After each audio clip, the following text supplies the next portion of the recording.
begin. Let us begin the session by chanting some prayers. We will offer prayers to the Lord before we begin our discussion. Please join me. Nama Om Vishnu Padaya Krishna Preshthaya Bhutale Srimate Bhakti Vedanta Swamin Namine Namaste Saraswate Deve Gauravani Pracharine Nirvishesha Shunyavadi Paschatya Deshatarine Jaya Shri Krishna Chaitanya Prabhu Nityananda Shri Advaita Gadadhara Srivasadi Gaura Bhakta Vrinda Hare Krishna Krishna Krishna Hare Hare Hare Rama, Rama Rama, Hare Hare. Welcome all of you once again. Whoever is operating, okay, I will only operate the slides. Okay, we offer the prayers. I will not change in the meeting. Then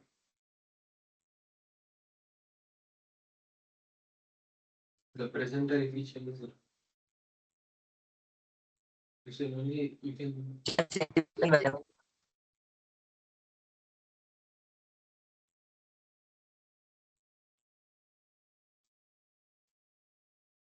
okay, so today is day 6 of this auspicious Kartik month.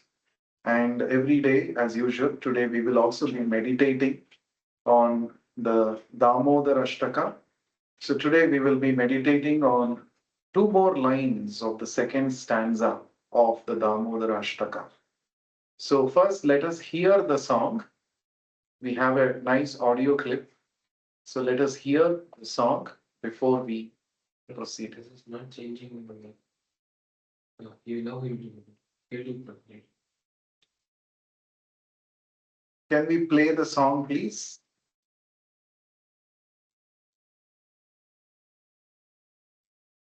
Sure, Prabhu. Yeah.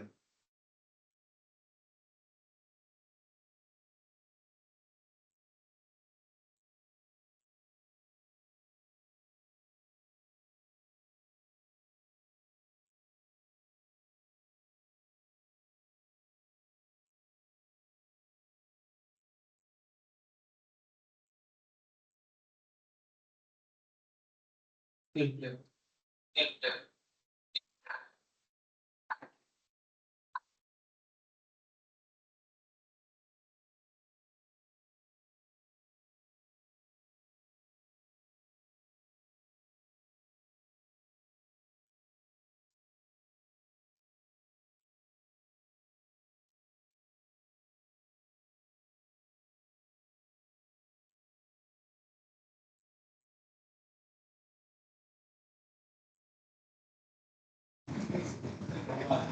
Siddharth, if there's a delay, yeah, now it's playing, I guess.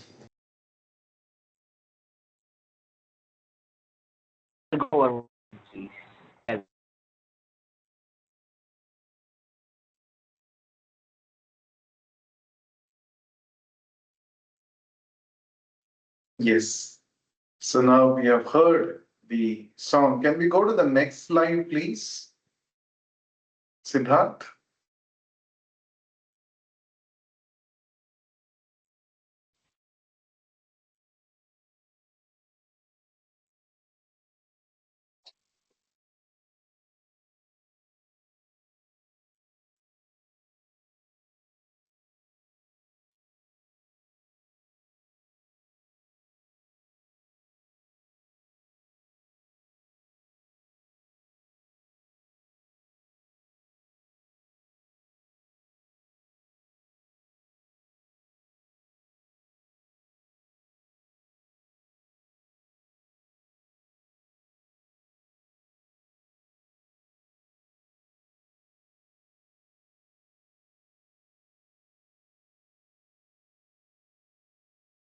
Yes, that was a beautiful picture, right? Beautiful video, and also the rendition of the song.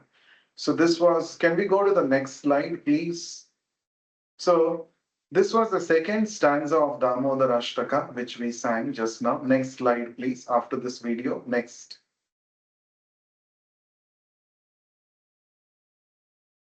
Yes. Rudantam muhurnetra yugmam rajantam karambhoja yugmena satanka netram muhushwasa kamba trirekhanka kantha sthitagraivam damodaram bhakti baddham. So this is the second stanza of Damodarashtaka as mentioned in the Padma Purana. So now we meditated yesterday on the first two lines of this second stanza.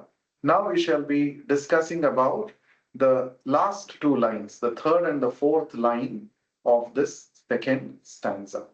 Let's go to the translation of this. We will read the translation of this. Next slide. Seeing the whipping stick of his mother's hand, he is crying and rubbing his eyes again and again with his two lotus hands. His eyes are filled with fear, and the necklace of pearls around his neck, which is marked with three lines like a conch shell, is shaking because of his quick breathing due to crying. To this Supreme Lord, Sri Damodara, whose belly is bound not with ropes, but with his mother's pure love, I offer my humble obeisances.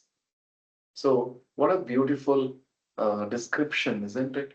So, here you see very vivid description of what is happening to Krishna while his mother is trying to punish him, apparently, for his mischief that is described here.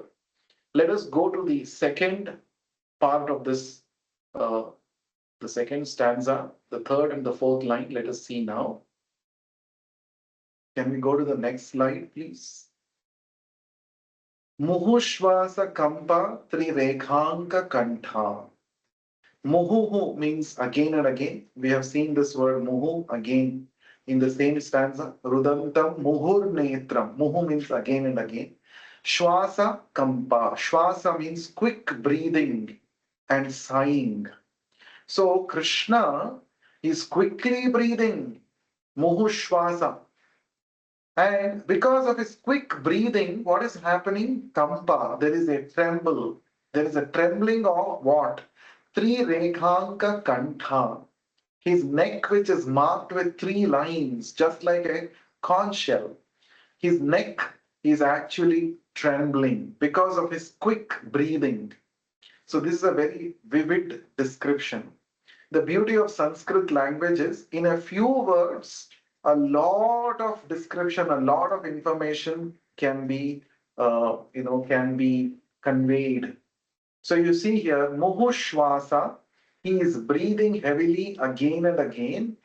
And because of this, his neck is trembling. Kampa Trirekhanka Kantha. So on his Kantha, on his neck, there are three lines.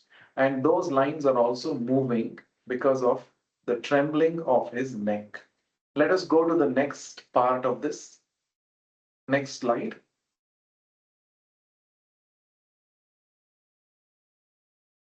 Next slide, please. Yeah. Sthitagraivam Damodaram Bhakti Baddham. This is a very important line. Sthita means he's situated. Graivam. Griva means neck. You remember in Ramayana there is a person called Sugriva. Su means beautiful. Griva means neck. One who has a beautiful neck. He's called Sugriva. So the same Griva, Graivam, Sthita Graivam. Graiva means that which is present on the Griva, that which is present on the neck. That is called Graiva. What is present on the neck of Lord Krishna? Pearl necklaces and other neck ornaments. It is described in the scriptures, Srimad Bhagavatam. Every day, Mother Yashoda would take pleasure in actually decorating Krishna with varieties of ornaments. Every day she would do this. And seeing Krishna nicely decorated, she will become very happy. And in fact, even after Krishna grew up, uh, into maybe 7 or 8 year old boy, even that time every day, Mother Yashoda would actually dress Krishna at great leisure before sending Krishna and Balaram with other gopas to graze the cows in the forest of Vrindavan. So Mother Yashoda had actually uh, decorated Krishna with varieties of pearl necklaces and other ornaments. And all those pearl necklaces and ornaments are also moving. They're also trembling because of the heavy breathing of Krishna. That is the description here. Damodaram, Dama Udaram, unto he with a rope around his belly. We have discussed about this previously also. Damodara is the name of Krishna which he got because Mother Yashoda bound him up around his belly with a rope. That's why he's called Damodaram. Bhakti Baddham. Now, here, this phrase is very important. Actually, Krishna is not bound by that physical rope which Mother Yashoda used, but Krishna is bound by her love, by her devotion. It is only by bhakti Krishna becomes Baddha. Baddha means bound. It is only one thing that can bind Krishna, that is bhakti. Now, let us try to meditate on the Leela itself. I had described in the previous sessions up to the point that Mother Yashoda had actually caught hold of Krishna. No, God captured. This is what we have discussed previously. That personality, that Krishna, who cannot be bound, who cannot be caught. Even a few glimpses of him cannot be caught by the greatest meditating yogis. That Lord was captured by Mother Yashoda. This is the point we had discussed, isn't it? Now, going forward, what happened after that? So, Mother Yashoda caught hold of Krishna from his back, and then she said, I'm going to punish you. Now, seeing the stick in the Mother Yashoda's hands, Krishna became very, very afraid. And Mother Yashoda noticed this. He's a small boy. If he becomes afraid of me, it is not good. So let me not beat the child. So Mother Yashoda throws away the stick because she does not want to actually make the child, uh, suffer with fear. That was not her intention. Mother Yashoda wanted to just teach a lesson to Krishna that you should not play such mischief. You have broken the butter pot and you are distributing butter to the monkeys. Why are you doing this kind of mischief, Krishna? You should not do this. She just wanted to make Krishna aware that such mischief is not good. But when Krishna saw the stick in Yashoda's hands, he became very, very afraid and started crying.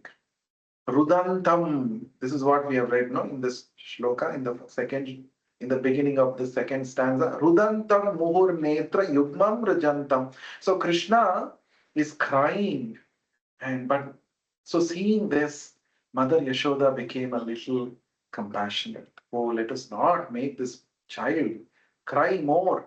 So what she did, she threw away the stick. But then, if I leave Krishna like this, he will go and do more mischief. And lesson also he will not learn that he should not do more mischief. So Mother Yashoda thought, what I will do is, I will bind this naughty Krishna. I will bring a rope and bind this Krishna to the same wooden mortar on which he was sitting and eating butter and distributing that butter to the monkeys. So she goes quickly and fetches one rope. That rope was quite big. She estimated that, yes, this rope will be sufficient to bind this Krishna. So she makes Krishna come and stand in front of the wooden mortar, grinding mortar, and then she brings that rope and she is trying to bind Krishna. And then she notices something nice, something interesting. The rope was short by 2 fingers width. 2 fingers width was the shortage of that rope, because of which she was not able to tie Krishna and put a knot. So what does Mother Yashoda do now? Mother Yashoda goes back home again inside the house. All this is happening in the courtyard of the house of Nanda Maharaj and Yashoda Mai, in front of the house. Angan mein ho raha hai. It is all happening in front of the house, courtyard. So she goes into the house and gets another rope. Now, this rope and the previous rope, if I join it together and knot it, it will be long enough now. Now I'll be successful in binding Krishna. This was the estimation of Mother Yashoda. But then what she did, she again joined. She brought the rope, joined it. But then when she again tried to bind Krishna, to her utter surprise, the rope again was 2 fingers width short. Hare, how is it possible? All mathematical calculations are failing here. Earlier there was one particular length of rope. Now I have joined another rope. So logically speaking, physically speaking, the rope length should have increased now. But when she tries with the extended rope, again the rope is 2 fingers width short. Now she is puzzled. Are, what is happening? So she goes home again into the house and gets all the ropes that were there in her house. And she knots the ropes, joins one after the other, one after the other. Every time she is trying with extended more and more longer ropes, again the rope is 2 fingers too short. She tried this for a long period of time. The acharyas explain this was going on for almost 1 hour. Many hours, in fact, not just 1 hour, sorry. Many hours it was going on. And Krishna was smiling, seeing this. Mother Yashoda, you are thinking that I'm an ordinary boy and you can tie me? No, you cannot tie me. Within me, innumerable universes exist. The entire creation is resting within my belly. And how can you use any physical rope to bind me? Krishna was thinking like this. And Mother Yashoda, literally, she had become so tired.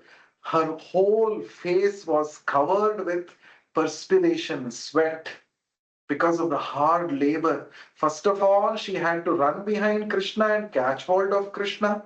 That was one big feat she achieved.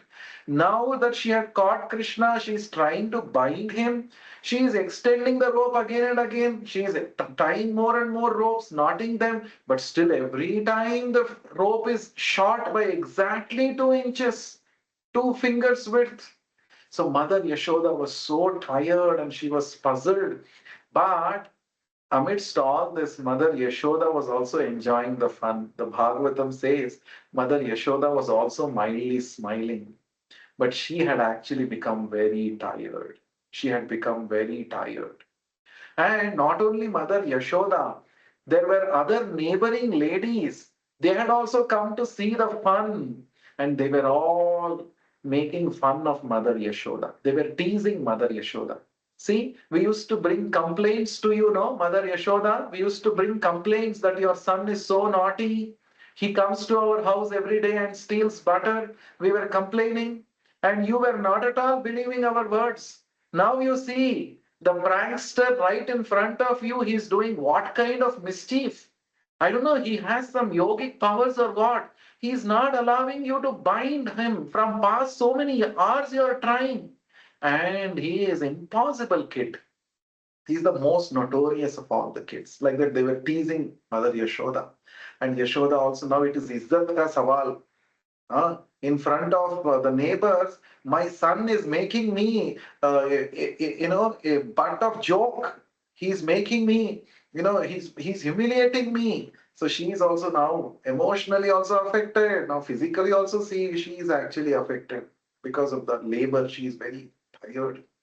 So now Krishna saw my mother so much, she is tired now. Her whole face is filled with perspiration drops. And her nice, she had put, Mother Yashoda had put some nice fragrant flowers in her hair. All that flowers had fallen down because of so much hard work, so much effort she has put.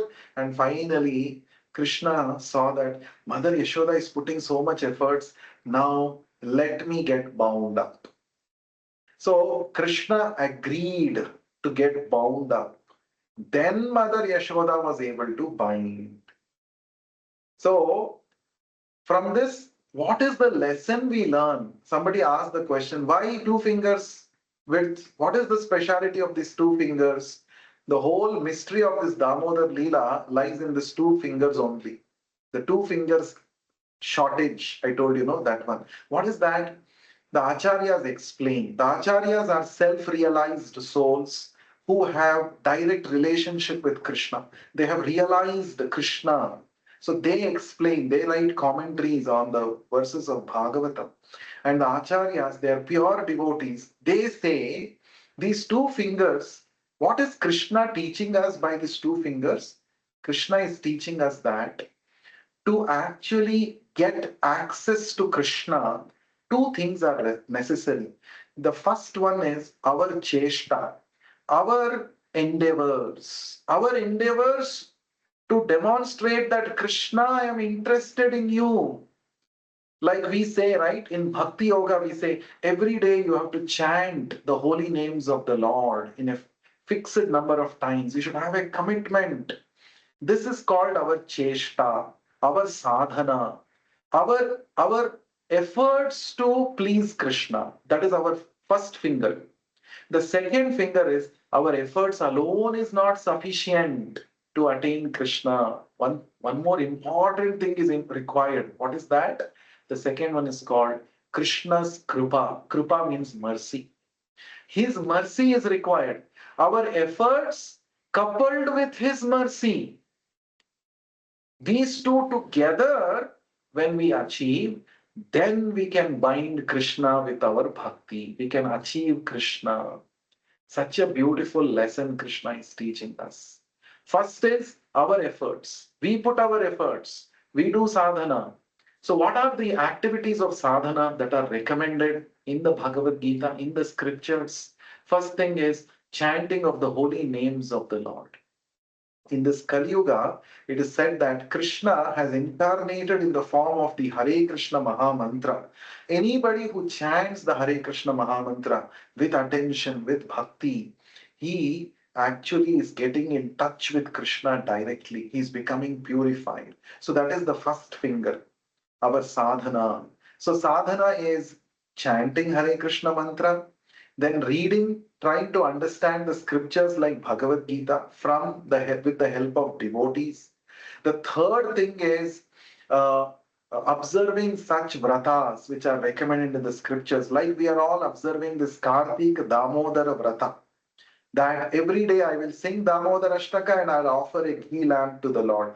This is our endeavor, our cheshta to achieve Krishna's favor. That is the first finger. The second finger is you may do all this. You may do study of the scriptures, you may do vratas, you may do so many things. But unless Krishna's kripa falls upon us, unless Krishna decides to show his mercy to us, our endeavors will not be successful. But one thing is sure, if we put our sincere endeavors, Krishna's kripa will also come. Krishna's mercy comes when we put our endeavors. Such a beautiful thing, right? So we have to put our endeavors with proper guidance, with sincerity of purpose. Then Krishna's kripa will come. When Krishna agrees, then only you can bind Krishna. Without his consent, you cannot bind him. Why? Because he is Akhilanda Koti Brahmanda Nayaka. He is the master of innumerable universes.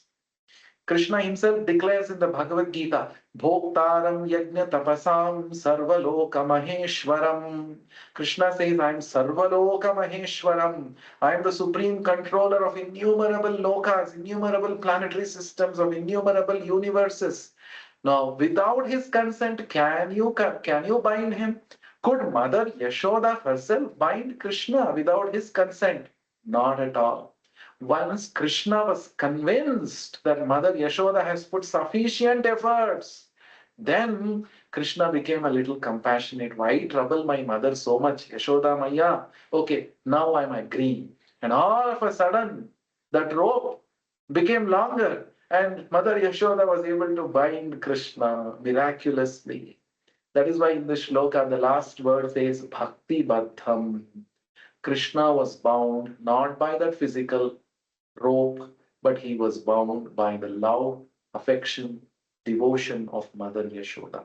So, the greatest lesson for all of us to meditate upon from this Damodar Leela is we should put our efforts in bhakti, and surely Krishna's mercy will come.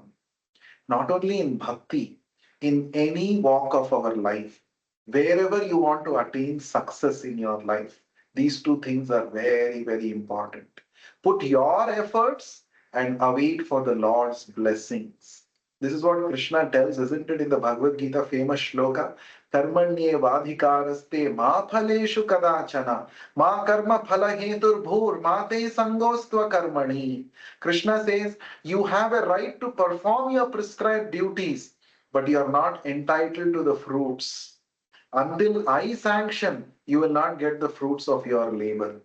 That's why many a times we may put lot of efforts, but we may not get the desired result. That time we should know Krishna has not sanctioned the results for some superior cause which he knows. We should have faith in Krishna.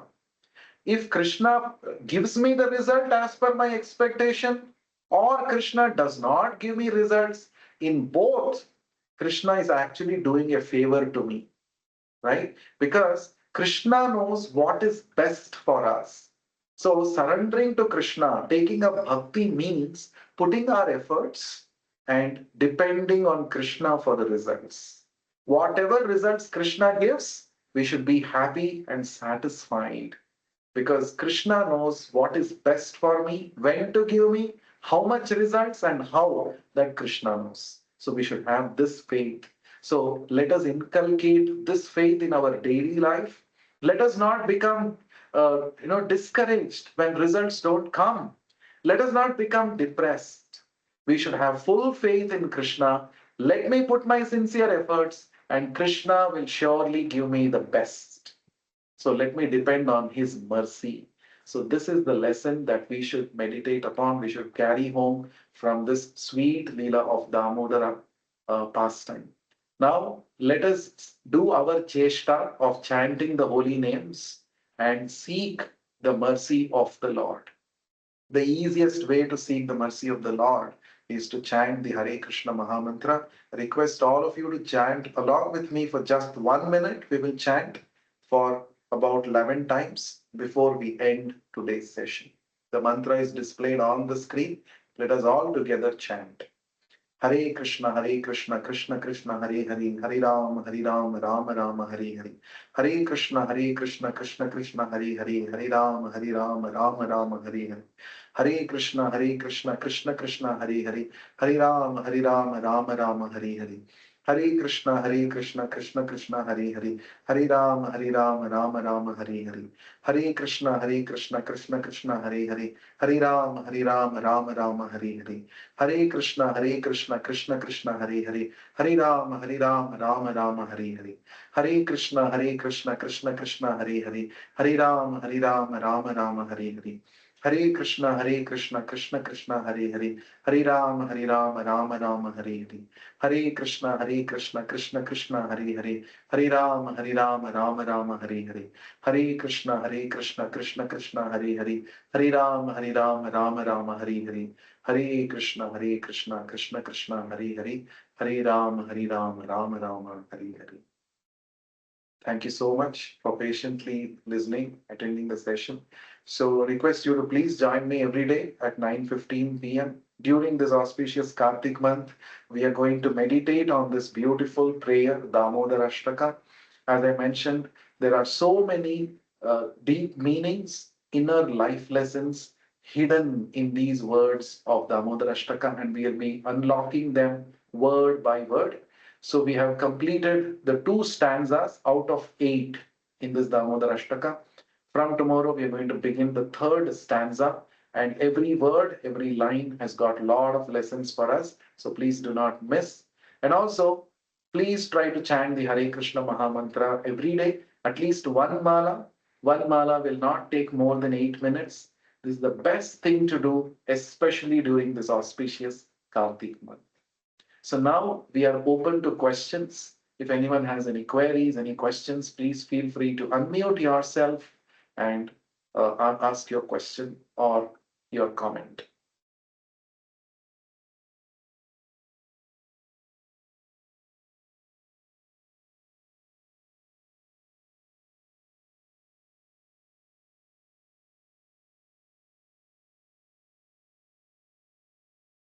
Okay, thank you very much. Looks like no one has any comment or any question. So thank Hare you very Krishna, much. bro. Okay, Hare Krishna. Yes, someone? Hare Krishna, bro. I have one question. Yes, Ankit, Hare Krishna. So, uh, always we say like for example, let's say we are getting bhakti or improvement in bhakti, advancement in bhakti. That is Yeah, given, like we say, it is like causeless mercy. Like we don't yes, have any cause for mercy. yes. But here in this Leela, Krishna is saying like your endeavor is also important. So Yeah, what is the difference? What is understanding? yeah, good question. So endeavor is required. Now see, bhakti, what is the meaning of bhakti? Bhakti means developing a loving relationship with Krishna. That means, now this is not a new relationship. I'm sorry. Okay, I'm mute, right? So this is not a new relationship. We are already eternally related with Krishna. Right now we have forgotten. Now we are trying to revive that relationship. See, why efforts are required is because Krishna is a perfect gentleman. He respects your free will. Until you tell Krishna that I am interested in you, Krishna will not impose himself upon you. In fact, in the Bhagavad Gita, if you see this towards the end, after instructing the entire Bhagavad Gita to Arjuna, Krishna tells Arjuna, now, whatever I have spoken to you, please contemplate on that.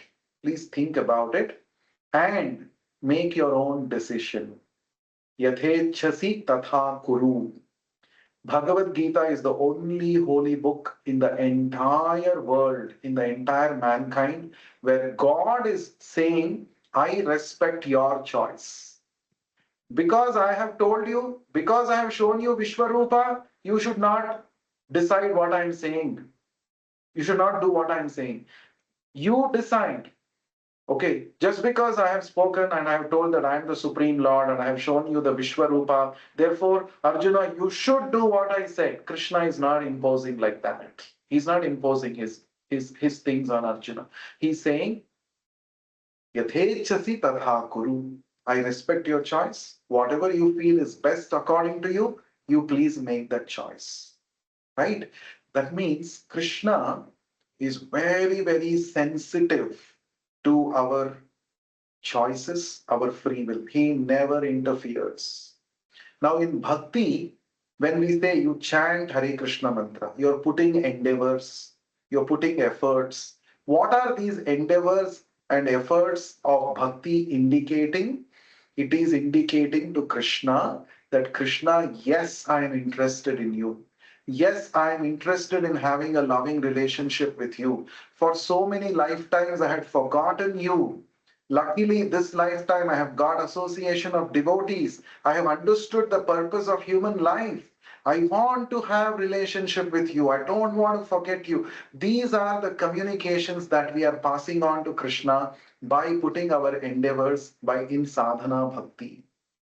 The more intense our sadhana is, the faster Krishna will reciprocate because he understands that, oh, this devotee, this person is really interested. He is not simply lip service, he's not saying. Many times people say, no, Why you should go to temple, why you should chant Hare Krishna mantra. In your mind, you remember God. Just for a few seconds, you remember God. Like this, people say some new philosophies, they say, right? But actually, when you first is saying by words, that is one level of seriousness. Next level of seriousness is to bring it into action. I say that I am very interested in Krishna. I am interested in developing bhakti. That is not sufficient.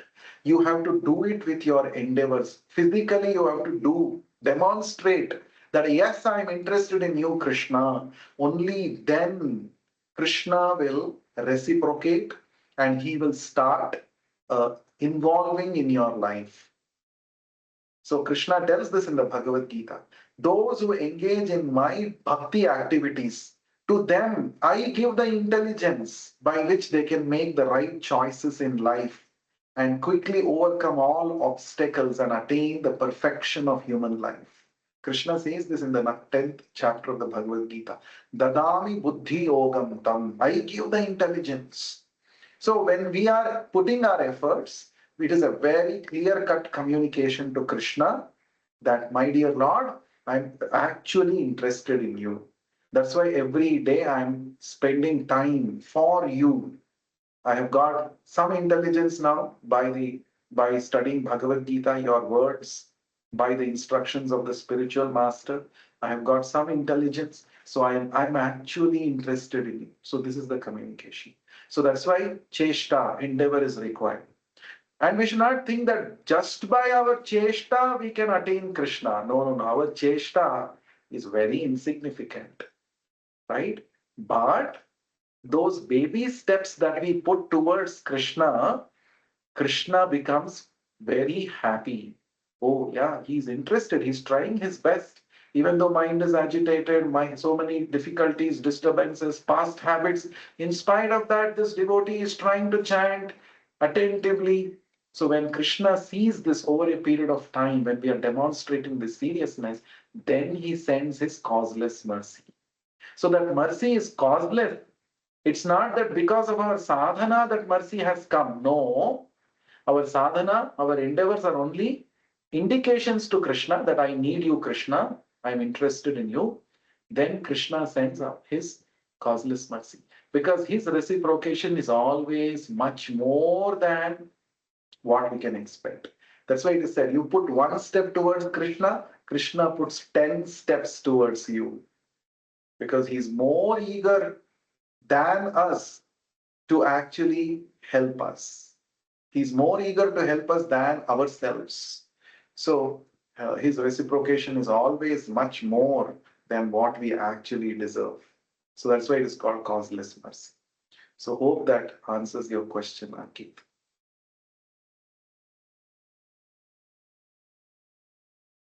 So is there any other question, any other comment? Ankit, does it answer? Okay, yeah. Thank you. Thank you for Yes, Prabhu. that. Thank you, Hare Prabhu. Krishna. Hare Krishna. So any other question, any other comment? Shall we close the session? Okay, thank you so much. And please do join us every day at 9:15 p.m. Kartik Damodar दीपोत्सव महामहोत्सव की जय। Shri Shri Jai. Radha Damodar की जय। विश्व गुरु श्रील प्रभुपाद की जय। हरे जय। Krishna. Thank you, Prabhu. Hare Krishna.